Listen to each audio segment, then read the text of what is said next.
मेरे साथ बोलिए, भारत माता की। क्यों भाई, ग्वालियर वालों की आवाज को क्या हो गया है? अटल जयंती है, ऐसी आवाज नहीं चलेगी। जरा दोनों हाथ उठाकर मध्य प्रदेश के अभ्युदय के संकल्प की मुट्ठी भींचकर प्रचंड आवाज से बोलना है। मेरे साथ बोलिएगा, भारत माता की। मंच पर उपस्थित मध्य प्रदेश के लोकप्रिय मुख्यमंत्री श्रीमान मोहन यादव जी, मध्य प्रदेश विधानसभा के अध्यक्ष श्री नरेंद्र सिंह तोमर जी, मोदी जी की मंत्रिपरिषद में मेरे साथी और यहीं के गुना के सांसद राजा साहब ज्योतिरादित्य सिंधिया जी, मध्य प्रदेश भारतीय जनता पार्टी के अध्यक्ष श्रीमान खंडेलवाल जी, मंच पर बैठे हुए मध्य प्रदेश सरकार के सभी मंत्रीगण, इस क्षेत्र के सभी सम्मानीय सांसदगण, विधायकगण और आज कार्यक्रम के उत्सव मूर्ति ऐसे सभी उद्योजक जिन्होंने इस क्षेत्र में निवेश कर इस क्षेत्र को रोजगारी से युक्त बनाने का काम किया है। और आज इस विशाल कार्यक्रम में, इस कार्यक्रम का अंततोगत्वा फायदा जिनको पहुंचने वाला है, ये पूरे क्षेत्र की प्यारी जनता का मैं हृदयपूर्वक प्रणाम करना चाहता हूं। सबसे पहले एक ग्वालियर क्षेत्र जिसने अनेक सदियों तक भारत को कई मायने में, कई क्षेत्रों में ऊर्जा और गति देने का काम किया है। जब मुगलों के सामने लड़ना था, तब यहीं से लड़ाई की शुरुआत हुई। यहीं पर एक बड़ा थाना दिल्ली के मुहाने पर लगाया गया और हमेशा हमारे भारत के स्वराज को बल देने का काम हुआ। तानसेन से लेकर आज तक ग्वालियर घराने के सभी साजिंदों के और गायकों ने हमारी संगीत की सांस्कृतिक विरासत को शक्ति देने का काम किया। इस क्षेत्र के किसानों ने हमेशा इस देश की कृषि को नई दिशा भी की है, गति भी दी है, ऊर्जा भी दी है। और सबसे बड़ी बात, इसी क्षेत्र ने आजादी के कालखंड के बाद, देश आजाद होने के बाद बड़ी मात्रा में पैरामिलिट्री फोर्सेस और मिलिट्री में जवान देने का काम किया है। ये ग्वालियर क्षेत्रों को मैं प्रणाम करता हूं। मित्रों, आज अटल जी की जयंती का दिन है। समग्र देश अटल जयंती को मना रहा है। मेरा सौभाग्य है कि आज मैं उस भूमि पर हूं जहां अटल जी के जीवन का शुरुआती काल गया। एक बाल अटल को अटल बिहारी बनाने का काम जिस मिट्टी ने, जिस भूमि ने किया, वो भूमि पर आज मैं उपस्थित हूं। अटल जी ने न केवल इस देश को, अपनी सांस्कृतिक विरासत को बचाने में मदद की, अटल जी ने पूरा जीवन इस देश के स्व को जगाने का काम किया। स्वराज को, सुशासन तक की यात्रा को उन्होंने आगे ले जाने का काम किया। अटल जी उस जमाने में जब अंग्रेजी का बोलबाला होता था, तब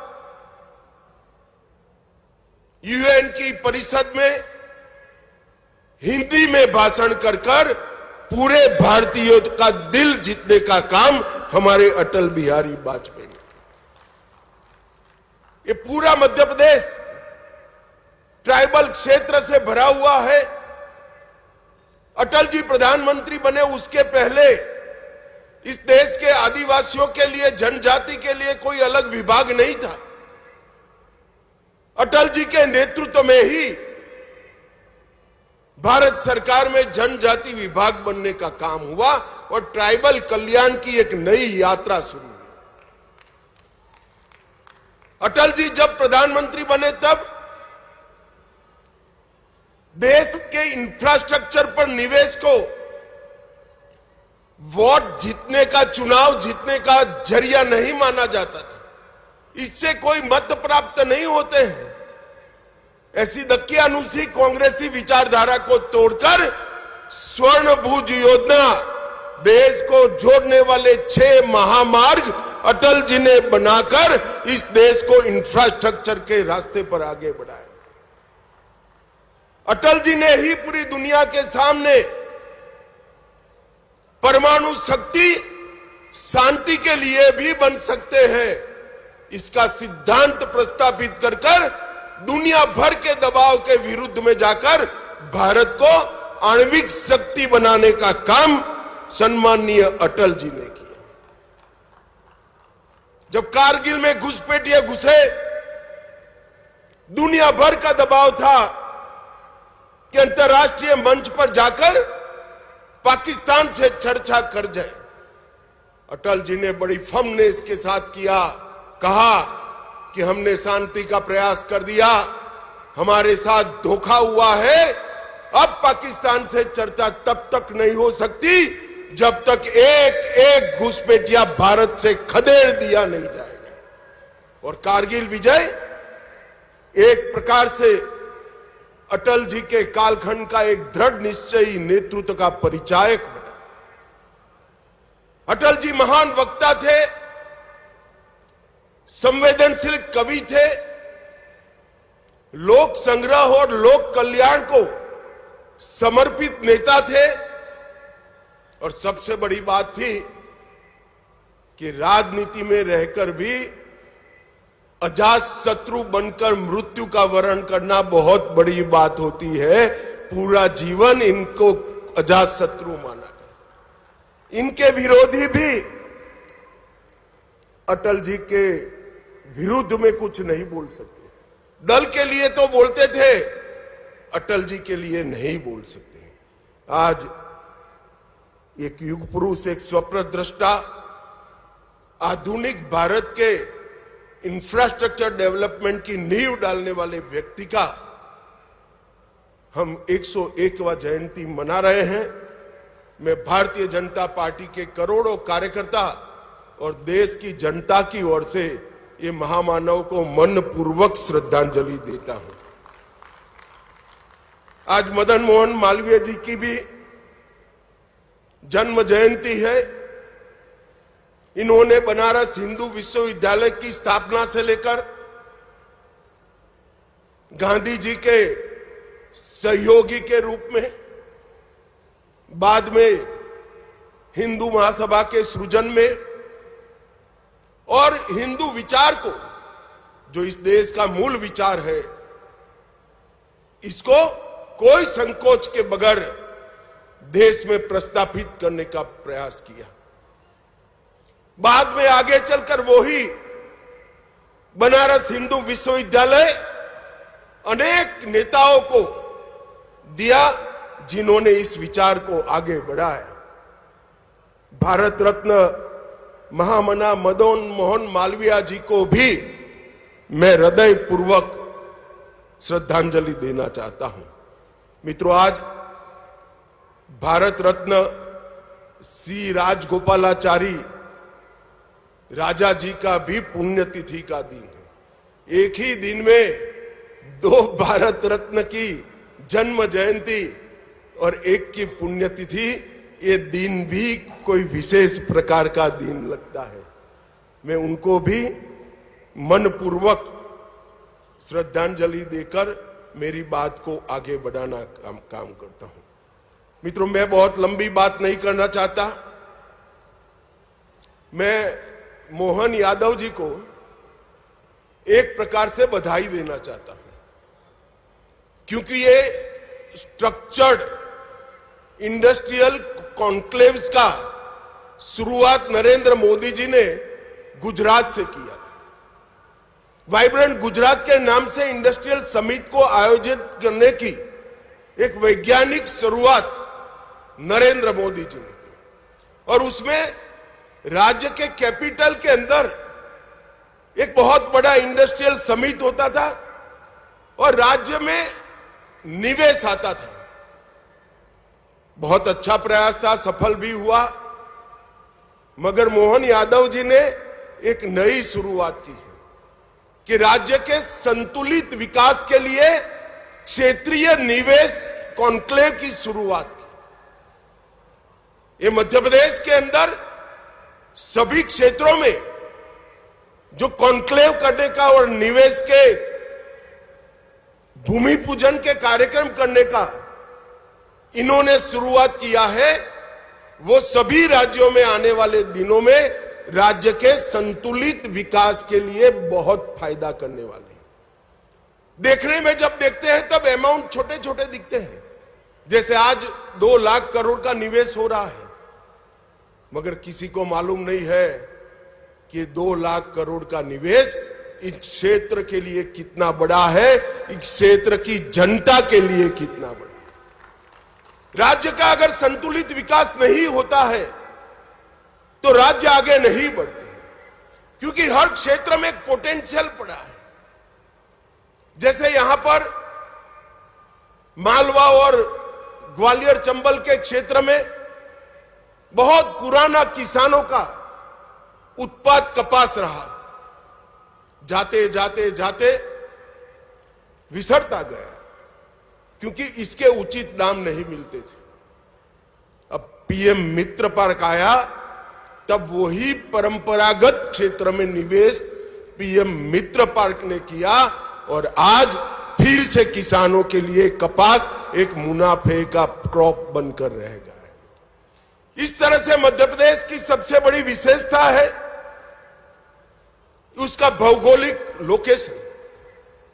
आधे भारत को सप्लाई बहुत कम ट्रांसपोर्टेशन की कॉस्ट के साथ किया जा सकता है, मगर उसका 100% दोहन तभी हो सकता है कि मध्य प्रदेश में सिमेट्रिकली इंडस्ट्री लगे। जो दक्षिण से जुड़े राज्य है, जिले हैं, वहां भी इंडस्ट्री लगे। दिल्ली से जुड़े जिले हैं, नजदीक है, जैसे हमारा ग्वालियर है, वहां पर भी इंडस्ट्री लगे। पश्चिम से जुड़े क्षेत्र है, धार झाबुआ, वहां पर भी इंडस्ट्री लगे।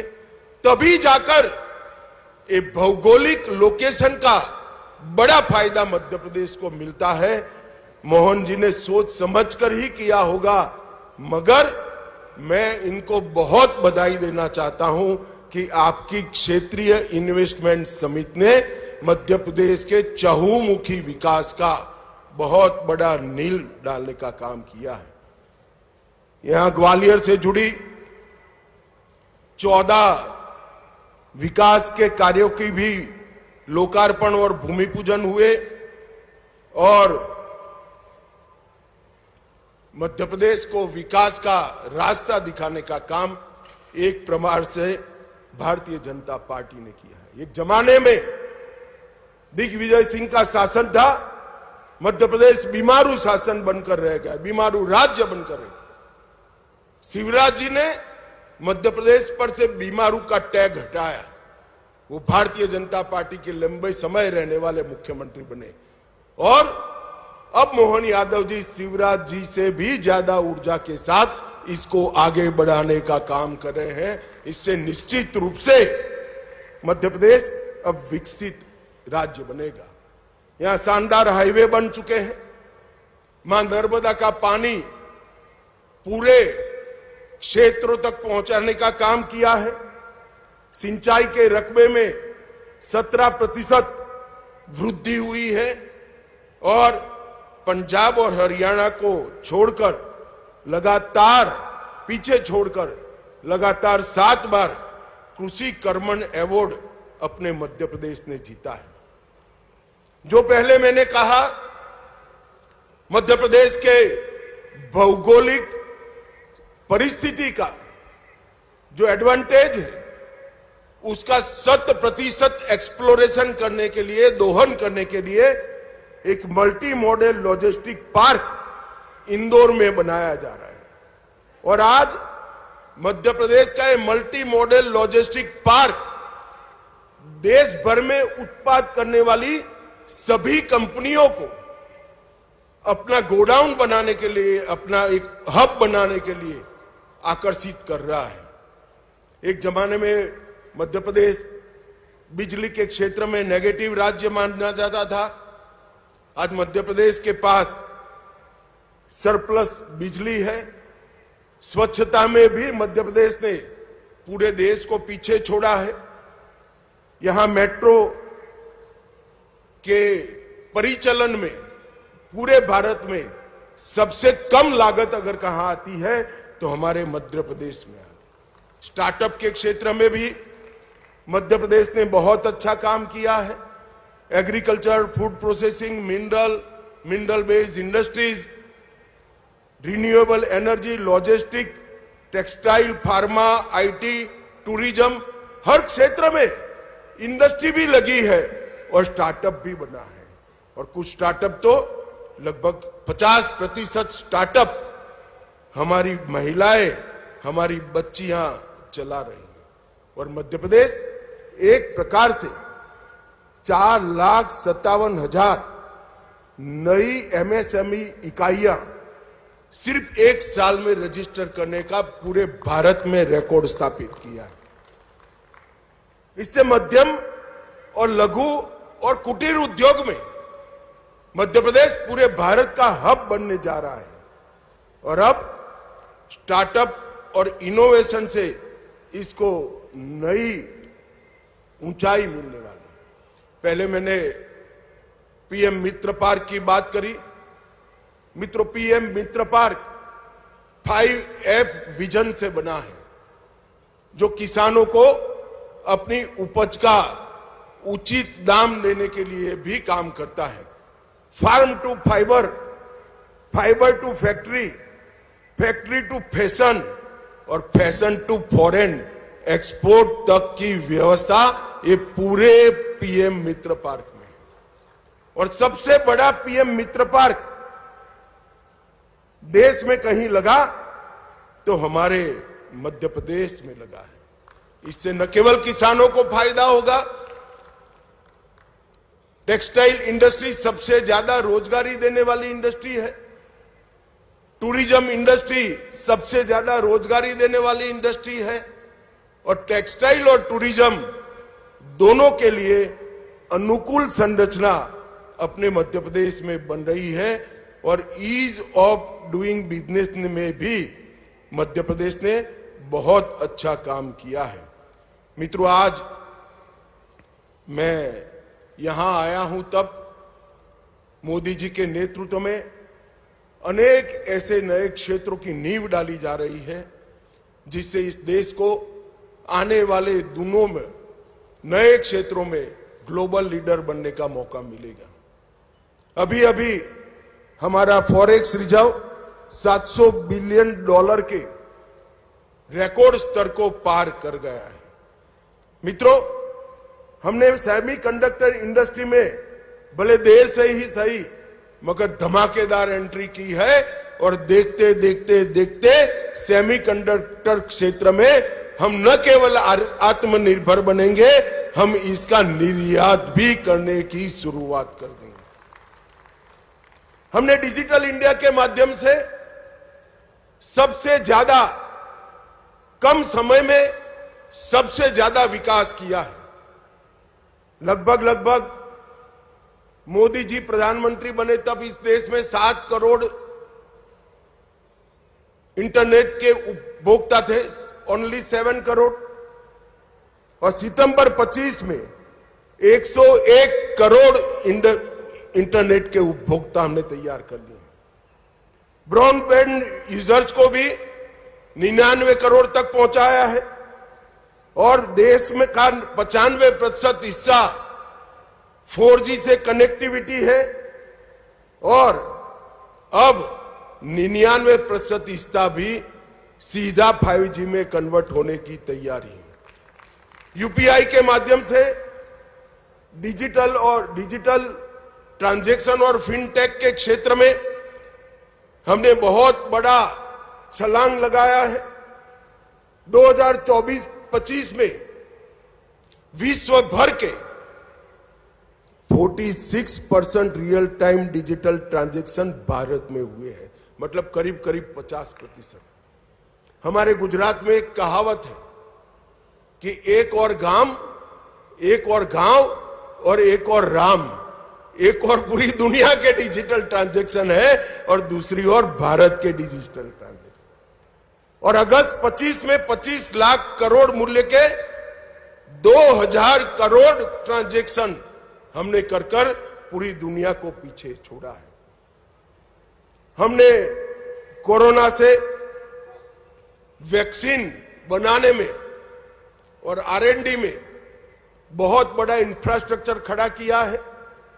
आज विश्व की 60% वैक्सीन भारत में बनती है। मैन्युफैक्चरिंग के क्षेत्र में हमने बहुत अच्छा किया है। भारत आज दुनिया का सबसे बड़ा दूसरे नंबर का मोबाइल उत्पादक है। खिलौनों के निर्यात में 239% की एक प्रकार से वृद्धि कर हमने बहुत आगे लिया है। डिफेंस एक्सपोर्ट और डिफेंस मैन्युफैक्चरिंग को भी स्ट्रक्चर किया है। ईज ऑफ डूइंग बिजनेस में हम 14 में 142वें स्थान पर थे, आज 63वें स्थान पर है। इंसॉल्वेंसी और बैंक्रप्सी कोड, इसने एक स्ट्रक्चर आर्थिक व्यवस्था की है। और इंफ्रास्ट्रक्चर में मोदी जी ने इस देश को दुनिया में सबसे प्रथम नंबर पर पहुंचाने के लिए प्रयास किए। यूपीए के समय में 90,000 किलोमीटर राजमार्ग थे, आज 1,50,000 किलोमीटर नए बने हैं। 4 लेन हाईवे 18,000 किलोमीटर बने, अब 46,000 किलोमीटर बने। ग्रामीण सड़क 3,81,000 किलोमीटर थी, आज 7,84,000 किलोमीटर थी। 74 हवाई अड्डे थे, आज 163 है। एक भी वंदे भारत ट्रेन नहीं थी, 164 वंदे भारत ट्रेन यहां बन रही है। और वंदे भारत के कलपुर्जे अब हमारे मध्य प्रदेश में भी बनने की शुरुआत होगी। एक भी अमृत भारत स्टेशन नहीं था, आज 1337 बन चुके हैं। रेलवे विद्युतीकरण सिर्फ 22,000 किलोमीटर था, आज 68,000 किलोमीटर हुए हैं।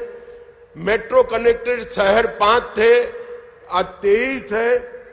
पंचायतों में ऑप्टिकल फाइबर सिर्फ 100 पंचायत में था, आज 2,14,000 पंचायतों में ऑप्टिकल फाइबर पहुंचा है। मैं मध्य प्रदेश के युवाओं को और मध्य प्रदेश में निवेश करने वाले उद्योजकों को अपील करने आया हूं। मध्य प्रदेश का भौगोलिक लोकेशन इतना आकर्षक है कि हर जगह बीज बोकर क्रॉप लिया जाता है, यहां रुपया बोकर आप करोड़ों रुपए कमा सकते हैं। इतना फर्टाइल लैंड हमारा मध्य प्रदेश है। और जो शुरुआत की है मध्य प्रदेश सरकार ने, वो शुरुआत मुझे कम से कम विश्वास है कि बहुत अच्छा परिणाम लाने वाली शुरुआत होगी। जब राज्य क्षेत्रीय संतुलन से विकास करता है तो इसका सबसे ज्यादा फायदा राज्य की जनता को और उद्योजकों को होता है, क्योंकि क्षेत्रीय विशेषता वाली इंडस्ट्री जब डेवलप होती है तो वो सस्टेन होती है, वो सफल होती है। और ये नया विचार मध्य प्रदेश के लिए शुभ हो, और जिन लोगों ने इन्वेस्टमेंट किया है उनको भी मेरी बहुत बहुत शुभकामनाएं हैं, साधुवाद है। और आप सभी को ग्वालियर के पूरे क्षेत्र की समृद्धि के लिए अटल जी की जन्म जयंती पर एक बहुत बड़ा कार्यक्रम हुआ, इसकी अनेक अनेक शुभकामनाएं। वंदे मातरम।